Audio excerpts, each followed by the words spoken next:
তিন নম্বরে আমি যেই দেশটির কথা উল্লেখ করব তার নাম হলো নাউরু। বর্তমান পৃথিবীর তৃতীয়তম ক্ষুদ্র রাষ্ট্র হলো এই নাউরু। এই দেশটি ওশিয়ানিয়া মহাদেশে অবস্থিত। এই দেশটির মোট আয়তন 21 বর্গ কিলোমিটার।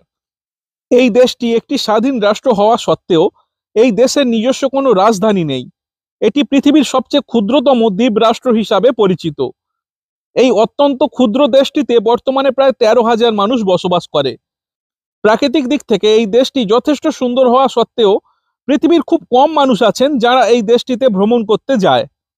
একটা সময় এই দেশটি খনিজ সম্পদে পরিপূর্ণ ছিল।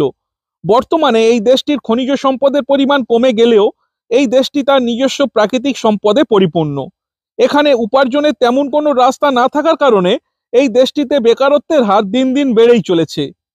এই দেশটির মাত্র 15% মানুষ চাকুরিজীবী। আর এই জন্য এই দেশটি অস্ট্রেলিয়ার উপর সম্পূর্ণ নির্ভরশীল।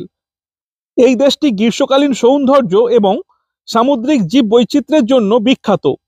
তাছাড়া এখানে রয়েছে পৃথিবীর অন্যতম বিখ্যাত প্রবাল প্রাচীর।